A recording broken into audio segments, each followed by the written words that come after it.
নৰেন্দ্ৰ মোদী চৰকাৰৰ দিনত এই স্বাধীন স্বতন্ত্ৰ ইণ্ডিপেণ্ডেণ্ট জুডিচিয়াৰীটো নাইকিয়া হৈ গৈছে। ন্যায়ালয় যে স্বতন্ত্ৰ, ন্যায়ালয় যে স্বাধীন আৰু ন্যায়ালয় যে কাৰ্যপালিকাৰ কথা মতে কাম নকৰে সেই কথাটো প্ৰমাণ কৰি দিলে। সেইকাৰণে ন্যায় ব্যৱস্থাৰ ইতিহাসত আজিৰ দিনটো সদায় এটা গৌৰৱোজ্জ্বল দিন হিচাপে লিখা থাকিব। হিটলাৰী শাসন চলি থকাৰ মাজত এনেকুৱা ধৰণৰ এটা স্বতন্ত্ৰ, স্বচ্ছ আৰু সঁচা যে ৰায়দান কৰিব এইটো কল্পনাৰ অতীত আছে।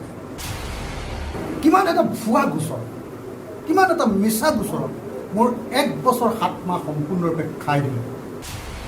মই সমগ্ৰ অসমবাসী ৰাইজক মোৰ অন্তৰৰ পৰা ধন্যবাদ, কৃতজ্ঞতাৰ শৰাই আগবঢ়াইছোঁ। আজিৰ দিনটো কেৱল মোৰ কৃষক মুক্তি সংগ্ৰাম সমিতি আৰু ইয়াৰ পৰিয়াল বা ৰাইজৰ দলৰ কাৰণে গুৰুত্বপূৰ্ণ নহয়, সমগ্ৰ ভাৰতৰ ন্যায় ব্যৱস্থাৰ কাৰণে এটা ঐতিহাসিক দিন। এটা ইণ্ডিপেণ্ডেণ্ট জুডিচিয়াৰী তেওঁ ঘটাই নাই, এইটো নোহোৱা নোখোজা ঘটনা যে এনআইএ ভাৰতবৰ্ষৰ আটাইতকৈ ডাঙৰ এটা ইনভেষ্টিগেশ্যন এজেঞ্চি, তেওঁলোকে চাৰ্জে ফ্ৰেম কৰিব নোৱাৰিলে মোৰ এগেইনষ্টত। কিমান এটা ভুৱা গোচৰ, কিমান এটা মিছা গোচৰত মোৰ 1 বছৰ 7 মাহ সম্পূৰ্ণৰূপে খাই দিলে। যদি মই বাহিৰত থাকিলোহেঁতেন এইবাৰ কেতিয়াও বিজেপিয়ে চৰকাৰ কৰিব নোৱাৰিলেহেঁতেন। কা আন্দোলনটোক সম্পূৰ্ণৰূপে বন্ধ কৰি পেলালে মোক গ্ৰেপ্তাৰৰ জৰিয়তে, আৰু মোৰ পৰিয়ালটো সম্পূৰ্ণৰূপে ধ্বংস কৰি পেলালে। সেইকাৰণে এই মুহূৰ্তত মই সমগ্ৰ অসমবাসী ৰাইজৰ ওচৰত এটাই কথা ক'ব খোজোঁ যে সত্যৰ সদায় জয়। মই সদায় সততাত আছিলোঁ, নিষ্ঠাৰে মই জনগণৰ প্ৰতি সেৱা আগবঢ়াব খুজিছিলোঁ আৰু কোনোদিন কম্প্ৰমাইজ, আপোচ নকৰাকৈ, 2 নম্বৰী নকৰাকৈ সঁচাকৈ মানুহৰ কাৰণে কাম কৰিব খুজিছিলোঁ কাৰণে আজি এনেকুৱা ধৰণৰ এটা ৰায় পালোঁ।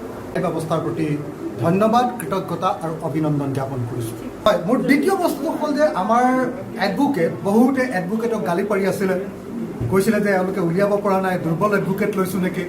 কিন্তু আমি সঠিক আৰু অত্যন্ত অনেষ্ট এডভোকেট লৈছিলোঁ। মোৰ বন্ধু শান্তনু বৰঠাকুৰ,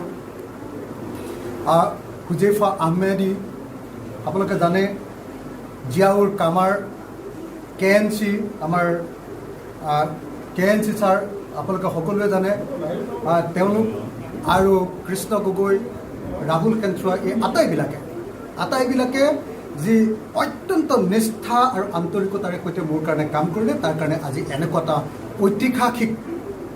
ঐতিহাসিক সিদ্ধান্ত মই পাবলৈ সক্ষম হ'ম।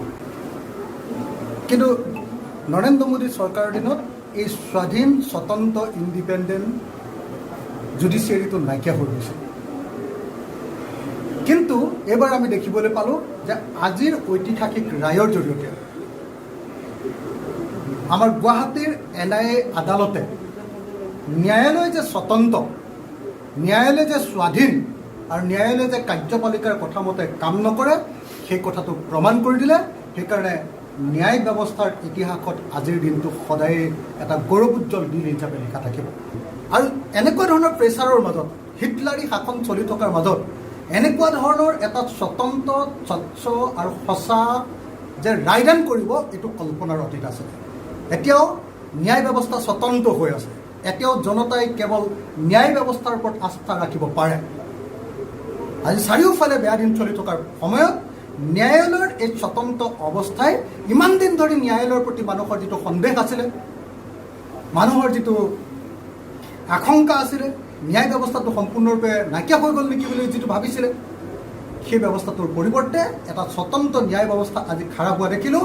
গতিকে আজিৰ ৰায়টোৰ জৰিয়তে ভাৰতীয় ন্যায় ব্যৱস্থা আৰু ভাৰতৰ সংবিধানক শক্তিশালী কৰা হ'ল বুলি মই ভাবিছোঁ।